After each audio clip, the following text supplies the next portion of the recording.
हमें पता ही है कि जो इंसान जो होता है वो अपने लुक्स, हाइट और अपने जो फिजिकल स्ट्रक्चर है उसे लेके बहुत ज़्यादा ऑब्सेस होता है। वो इस मात्रा तक भी ऑब्सेस होता है कि वो सर्जरीज और बहुत ज़्यादा मेडिकल इन्हेंसमेंट जैसे फीचरों का भी इस्तेमाल करता है उन्हें इम्प्रूव करने के लिए। लेकिन आखिर में ऐसा क्यों है? क्यों लुक्स, हाइट तुम्हारे लाइफ को बहुत ज़्यादा डिक्टेट करते हैं? क्यों तुम जैसा फिजिकली दिखते हो लोग तुमसे कम मैच करते हैं? ऐसा क्यों होता है? और अगर ऐसा होता है, जो कि लाइफ का ट्रुथ है, ये बिल्कुल वैसे ही है जैसे कि तुम्हें पता है ग्रेविटी होती है, और अगर ये होती है तो इसे मैक्सिमाइज कैसे करें और इसका फ़ायदा कैसे उठाएं, ना कि इससे वंचित रहें या इस पे कोप करते रहें। सबसे पहले तुम्हें एक बात समझनी पड़ेगी कि हम इंसान के ब्रेन के भी बहुत सारे पार्ट होते हैं, और हम इंसान आखिरकार एक प्रकार के जानवर ही हैं। हो सकता है कि हम जहाँ पे शुरू करा था हमने हंटर गैदरर से, और आज जहाँ पे हम इतनी मॉडर्न सोसाइटी में, उसमें बहुत ही अंतर आ गया है। हम बहुत ज़्यादा एडवांस सिविलाइजेशन की तरफ बढ़ते जा रहे हैं, लेकिन हमारे ब्रेन के बहुत सारे हिस्से अभी तक उतने एडवांस नहीं हुए। क्या कह सकते हैं कि उनमें वो एवोल्यूशन नहीं आया है। सबसे अच्छे एग्जाम्पल है हिंड ब्रेन और एमिगडाला। हिंड ब्रेन का काम हमेशा से वही रहा है, तुम्हारी ब्रीथिंग कंट्रोल करना, तुम्हारा बैलेंस कंट्रोल करना, और ये काम उनने तब तक जब तक हम हंटर गैदरर थे और आज जब हम एडवांस सिविलाइजेशन में करता रहा। वैसे ही हमारे ब्रेन का एक बहुत ज़्यादा इंपॉर्टेंट और बहुत ज़्यादा बड़ा कोर पार्ट जिसे कहते हैं वो होता है एमिगडाला। एमिगडाला का काम होता है कि तुम्हारी लाइफ को लाइफ थ्रेटनिंग सिचुएशन से पहले ही परसीव करके उन सिचुएशन को बचा लेना। अब तुम्हें पता है कि तुम अभी जंगल में जाते हो और तुमसे भी कहीं गुना बड़ा जानवर तुम्हें दिखता है, तो तुम्हारा ब्रेन तुम्हें लाइफ थ्रेटनिंग सिचुएशन होने का, फाइट और फ्लाइट का संकेत देता है। ये काम है तुम्हारा एमिगडाला का।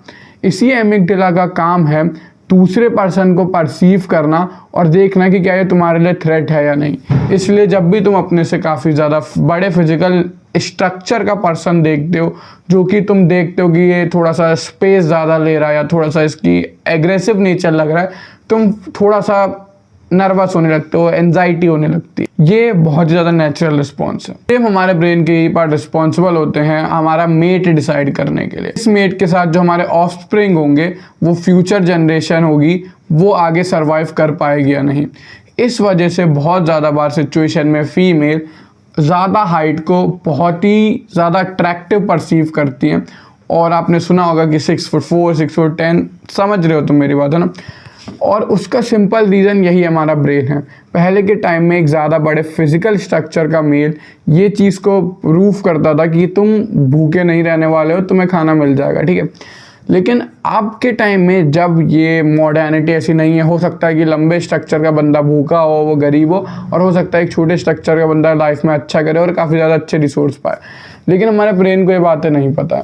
हमारे ब्रेन के उस पार्ट को में भी प्रीफ्रंटल कॉर्टेक्स इतना होशियार है कि उसे बातें समझ आ रही हैं, लेकिन एमिगडाला को नहीं आ रही हैं। वो अभी भी लंबी हाइट, अच्छे लुक्स और एक तगड़ा बॉडी स्ट्रक्चर को परसीव करता है as a high genetic supremacy.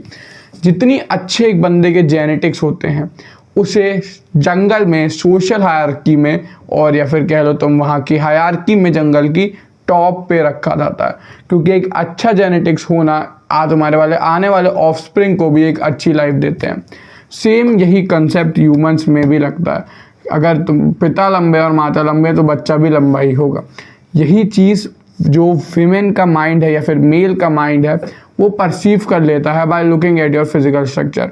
इसलिए बहुत ज़्यादा बंदे पुश आउट करते हैं कि जिम ने उनका कॉन्फिडेंस इंक्रीज कर दिया, या अच्छी फिजिक बनाने के बाद लोग उन्हें अलग तरीके से परसीव करने लगे। उसका रीज़न सिंपल होता है कि maximum number of people, 90% of people you met in your life will never see your physique. उन्हें नहीं पता कि तुमने अंदर कितनी मसल बना रखी है, अंदर तुम्हारा क्या बॉडी फैट है, लेकिन उन्हें एक चीज़ जो दिख रही है तुम्हारे कपड़ों से भी, वो है तुम्हारा फिजिकल स्ट्रक्चर। जब वो देखते हैं कि तुम्हारा फिजिकल स्ट्रक्चर वाइड है, तुम दिखने में अच्छे हो, तुम्हारा बॉडी फैट परसेंटेज कम है, तुम्हारे चेहरे से ही वो मसल वाली मैस्कुलिनिटी वाली वाइब आ रही है, तो वो तुम्हें एक हायर हायरार्की में परसीव करते हैं। वो तुम्हारे जेनेटिक्स को अच्छा परसीव करते हैं। लुक्स भी वैसे ही रोल प्ले करते हैं।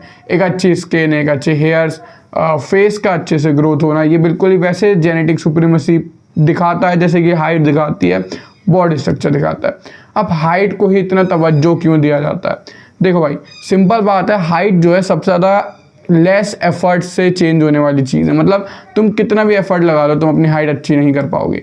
मे बी तुम इंच, 2 इंच, 3 इंच तक चेंज कर पाओ, इससे ज़्यादा तुम अपने जेनेटिक्स से ऊपर नहीं जा सकते हो। और ये बात ट्रुथ है। हाँ, जब तक तुम्हें कोई बीमारी ना हो जाए, जैसे जाइगेंटिज्म। अब अगर तुम्हें पता है कि हाइट हम चेंज नहीं कर सकते हैं, और सामने वाले को भी, बंदे को भी पता है हाइट हम चेंज नहीं कर सकते, और एक बंदे की हाइट बहुत अच्छी है या फिर एवरेज से काफ़ी अच्छा है, तो हम उसे जब परसीव करेंगे the supreme genetics.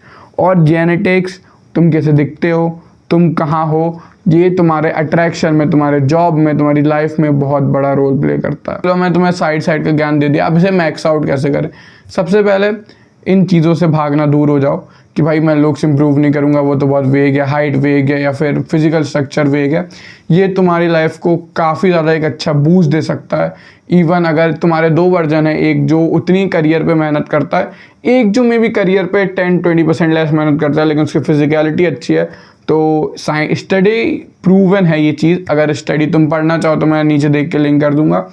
Better looking person को जॉब इंटरव्यू जैसी चीज़ में, जहाँ पर लुक्स का कोई काम नहीं है, वहाँ पे भी अच्छे से परसीव करा जाता है, उन्हें ज़्यादा अपॉर्चुनिटीज़ मिलती हैं।